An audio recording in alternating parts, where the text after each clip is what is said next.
It is hard to overstate just how hard it was to be alive in the winter of 1952.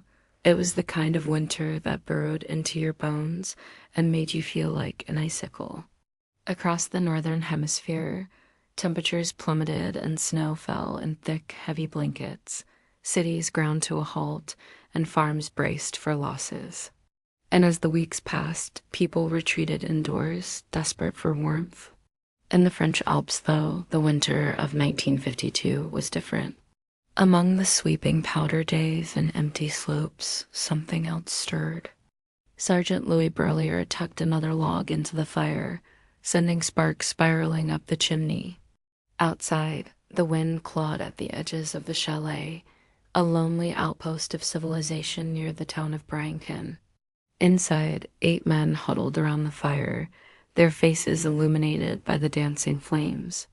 They were members of the French Alpine Army, soldiers who patrolled the remote mountain passes separating France from its northern neighbor, Italy.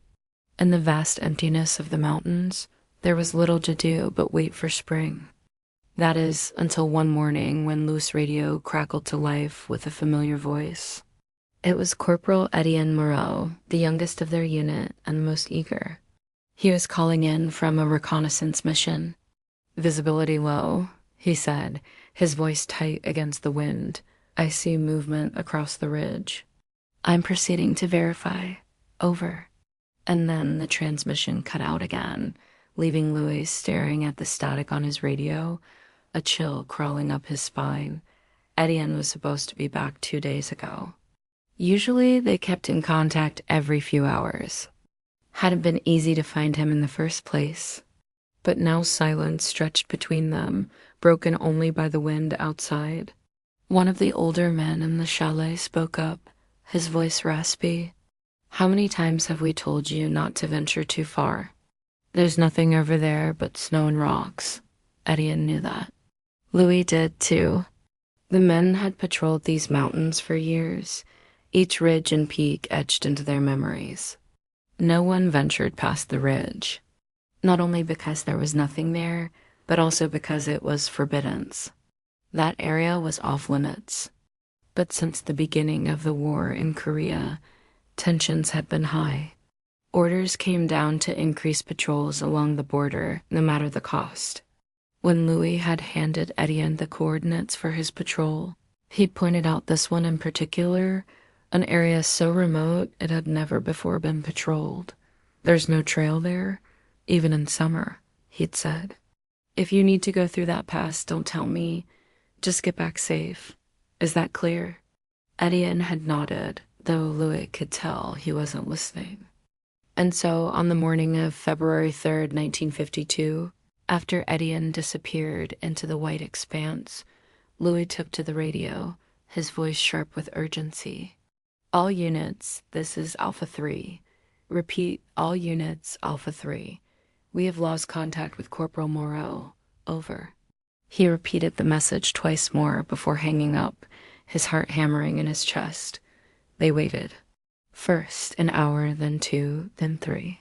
The men in the chalet watched the shadows lengthen and the sky darken as the storm rolled in, bringing with it a blizzard of wind and snow. By nightfall, the entire mountain seemed to be howling, the cold seeping into their bones and wrapping itself around their hearts. There was nothing to do but wait. And as the night dragged on, rumors began to circulate among the men. Étienne wasn't the most experienced soldier, nor the strongest, but he was fast, agile, sure-footed. He should have been able to make it back. So what had happened? Had he fallen into a crevasse or gotten lost in the whiteout? Or was there something else, something sinister lurking in the snow?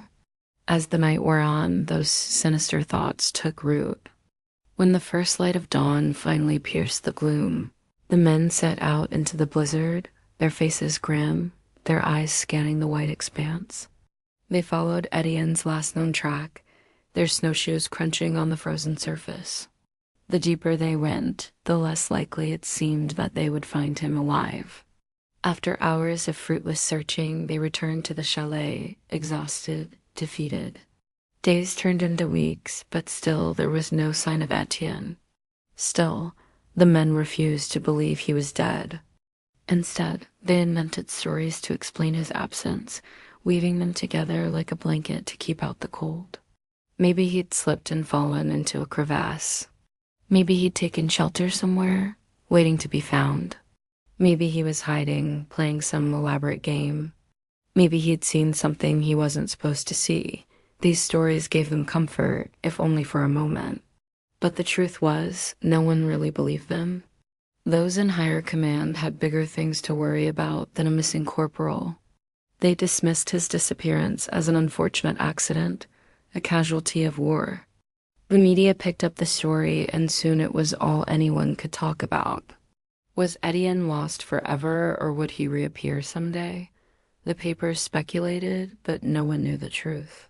Weeks turned into months, and still there was no sign of Étienne. In the end, the army ruled his disappearance as non-service related, meaning his family would receive no benefits. His mother, Marie, crumpled at the news, her son gone without a trace. She threw herself into searching for answers, driving from city to city, knocking on doors, begging for help. But there was no help to be found. Étienne was a ghost, and she was left alone in the cold. In the quiet of her room, she would stare at the framed photograph in her hand, tracing the contours of her son's face. She remembered his infectious laugh, the way he'd light up a room with his smile. She remembered the day he enlisted, so proud in his new uniform, so eager to serve.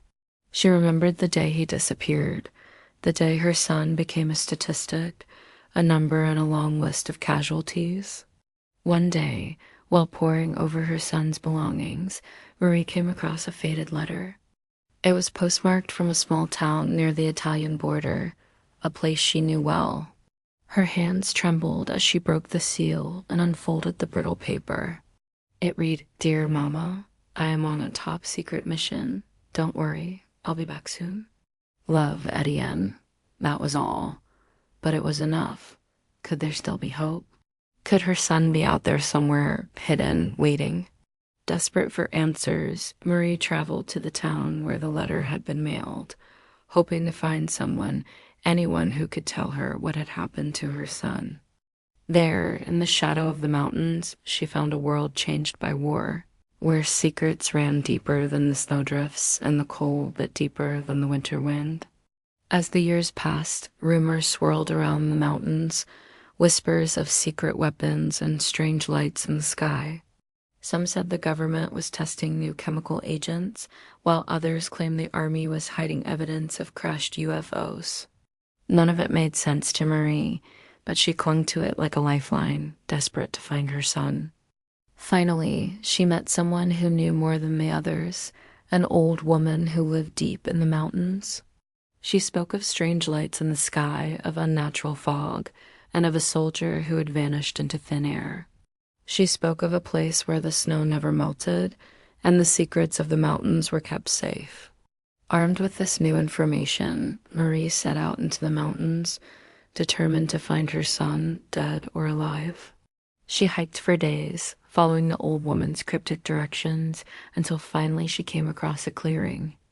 In the center, a lone figure stood silhouetted against the snow-covered peak. As she got closer, she saw it was a man in uniform. "Sergeant," she called out, her voice echoing in the vastness of the mountains. The man turned and smiled. "Looking for something?" he asked. Marie felt a surge of hope. "Have you seen my son, Corporal Moreau?" The sergeant shook his head sadly. "No, ma'am, but perhaps I can help you find him." He led her to a nearby cave, inside of which lay rows upon rows of neatly stacked snowboards. Each one held a name, a face, a story. And at the end of the row, under a single wooden cross, lay the name Moreau, Étienne. The sergeant stepped forward and removed the snowboard, revealing a face frozen in time, young and full of life. "Here rests Corporal Étienne Moreau, who vanished into the silver fog," the inscription read. Marie felt the weight of her son's sacrifice crush down on her, stealing her breath. She sank to her knees, tears freezing on her cheeks.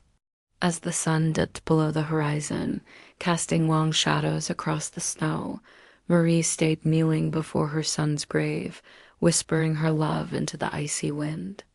She knew with a certainty that transcended logic that Étienne's spirit was free, soaring above the mountains, carried on the winds of the eternal winter. When I heard about this case, I couldn't believe it. And after reading through all the documents I found, I realized that this is truly a remarkable story.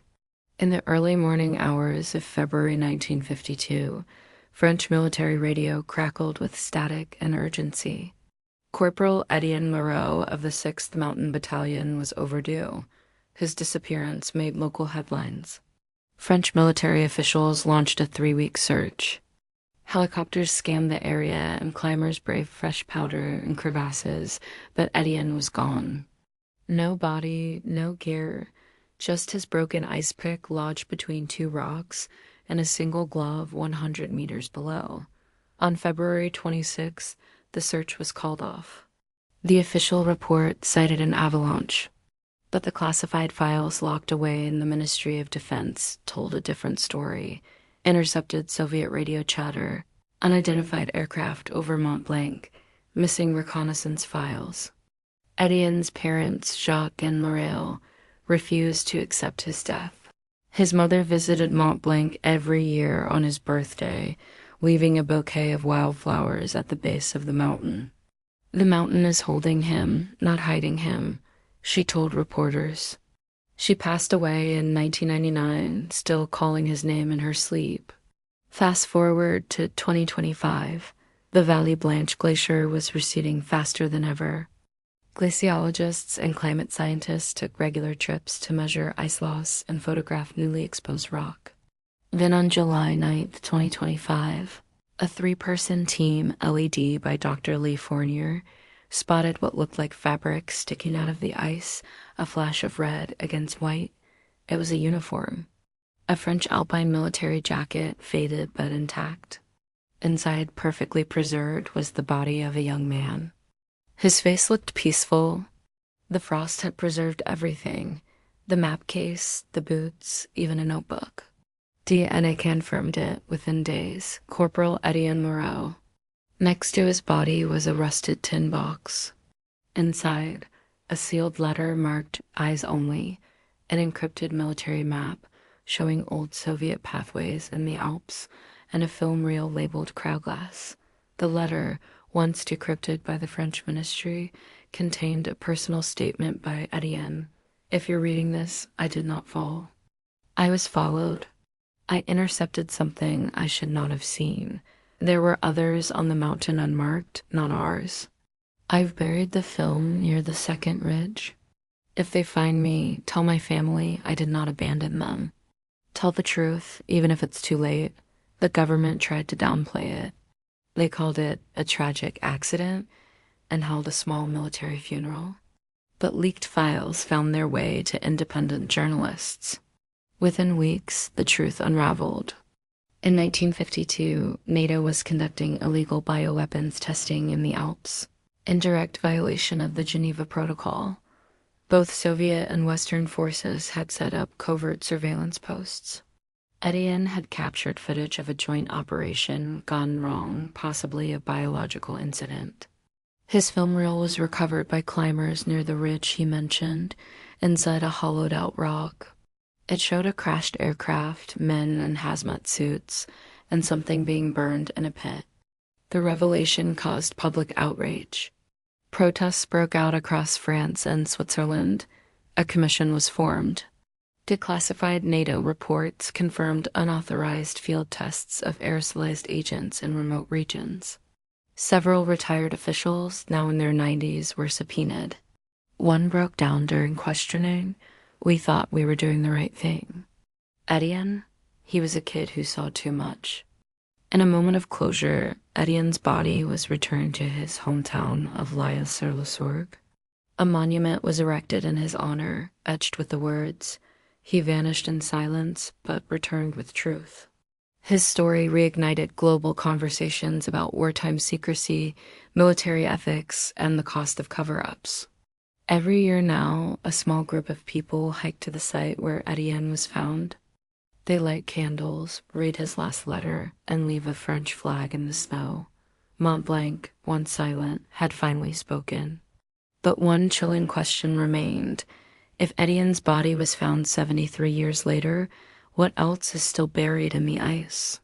This is a work of historical fiction inspired by real events. The names, characters, and incidents are products of the author's imagination. Any resemblance to actual persons, living or dead, or to actual events is purely coincidental.